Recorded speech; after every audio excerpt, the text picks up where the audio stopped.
So hello everyone, हम आ चुके हैं नेक्स्ट लेक्चर पे जहां हम पढ़ने वाले हैं about functions of mitochondria.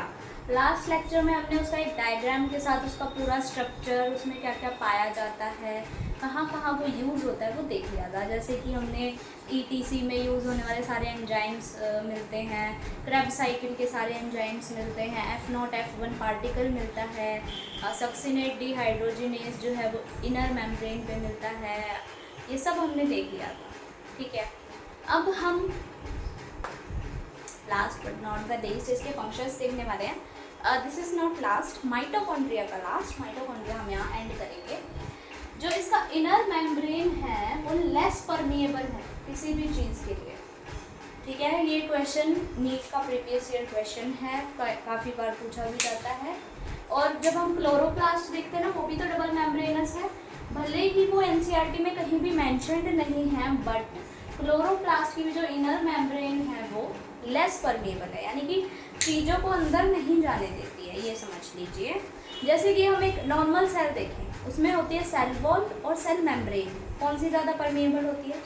Cell wall, ठीक है। सेल वॉल इजीली आपके प्रोटीन्स, कुछ भी न्यूट्रिएंट मटेरियल कुछ भी है बाहर का, अंदर आने देगी। बट प्लाज्मा मेम्ब्रेन क्या होता है? सिलेक्टिवली परमिएबल, वो देखेगी कि किसके अंदर ज़रूरत है और कौन फालतू चीज़ है, वो देख के अंदर लेगी, ठीक है ना, ऐसा होता है। Outer membranes are more permeable, वही मैंने अभी बताया। सेल वॉल होती है जैसे एक सेल की, वैसे ही इसकी जो दो मेम्ब्रेन है उसमें से आउटर जो है वो मोर परमिएबल है ड्यू टू पोरेंस। इसमें पोरेंस प्रेजेंट होते हैं, यानी कि ऐसे छेद से प्रेजेंट होते हैं आउटर मेम्ब्रेन के ऊपर। स्ट्रक्चरली एंड फंक्शनली डिफरेंट, यानी कि दोनों के पास अपने खुद के एंजाइम्स हैं। बाहर वाले की तरफ कुछ और एंजाइम है, अंदर वाले की तरफ कुछ और एंजाइम है, दोनों कोऑर्डिनेट वर्क करती हैं और अपना अपना जो है काम कर रही हैं। स्ट्रक्चरली और फंक्शनली दोनों डिफरेंट है। स्ट्रक्चरली कैसे?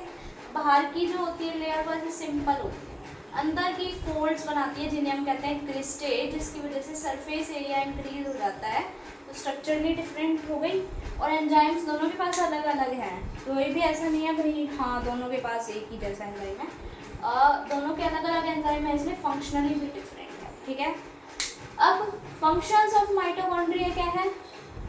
और एक चीज़ और बताई थी मैंने कि पूरा जो वो था क्रेब्स साइकिल, वो माइटोकॉन्ड्रिया के मैट्रिक्स में परफॉर्म हो रही थी, बट जो सक्सिनिक डिहाइड्रोजिनेज एंजाइम था वो इनर मेम्ब्रेन पे प्रेजेंट था, इसीलिए हमें वहाँ से वो एंजाइम लेना पड़ा, इसलिए इसका ये फंक्शन हो गया। आउटर मेम्ब्रेन पे कोई और एंजाइम प्रेजेंट होंगे, इनर पे कुछ और एंजाइम प्रेजेंट है, ठीक है। फंक्शंस क्या है माइटोकॉन्ड्रिया के? एटीपी का प्रोडक्शन करना। एटीपी क्या है? हमारी एनर्जी करेंसी, जिसकी वजह से तुम ये हाथ हिला रहे हो, वर्क कर रहे हो, तुम्हारी मसल्स चल रही हैं।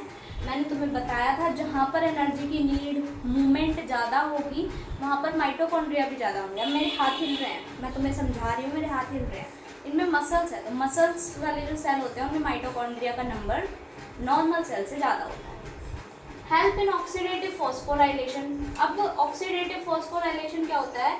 जब हम वो NADH2 होते हैं हमारे, NADH और FADH2 जो होते हैं उनसे एनर्जी का प्रोडक्शन करना, इसे अब ऑक्सीडेटिव फॉस्फोराइलेशन क्यों कहा जा रहा है? देखो, ऑक्सीडेशन का क्या मतलब होता है? Loss of electron. इलेक्ट्रॉन हम निकालते हैं, ठीक है, मॉलिक्यूल्स में से इलेक्ट्रॉन को हम निकालते हैं, और फॉस्फोराइलेशन यानी फॉस्फेट को ऐड करते हैं, एडीपी को एटीपी में कन्वर्ट करते हैं, इलेक्ट्रॉन्स को निकालते हैं और एटीपी को एडीपी में कन्वर्ट करते हैं। उन इलेक्ट्रॉन्स का क्या काम होता है वो भी हम देखेंगे। कहाँ देखेंगे? चैप्टर जो हमारा आने वाला है respiration and photosynthesis, these 2 chapters, इनमें हम पूरा रोल देखेंगे, ठीक है। प्रोटीन सिंथेसिस का काम करते हैं खुद से, खुद का मतलब ये मतलब हम ऑटोनोमस कहते हैं ना, यानी कि खुद का प्रोटीन खुद बना लेते हैं।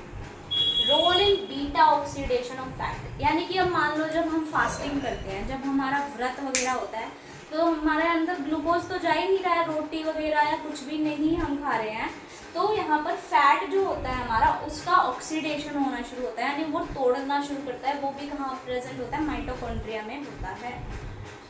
Role in thermogenesis production. अब जब हमारी एनर्जी की फॉर्मेशन होती है तो हीट रिलीज होती है एज अ बाय प्रोडक्ट, ठीक है, यानी कि एक कैसी रिएक्शन है? एक्सोथर्मिक रिएक्शन, यानी कि हीट एनर्जी निकल रही है। Mitochondria divide by fission, semi autonomous है इसलिए डिवाइड भी कर सकता है, खुद का डीएनए, खुद का प्रोटीन, खुद का आरएनए, तो डिवीजन भी ये कर सकता है। क्लोरोप्लास्ट भी, माइटोकॉन्ड्रिया भी। Thank you so much. आज के लिए इतना ही। आज हमने काफ़ी इम्पोर्टेंट टॉपिक पढ़ा जो जिससे क्वेश्चंस भी आते हैं।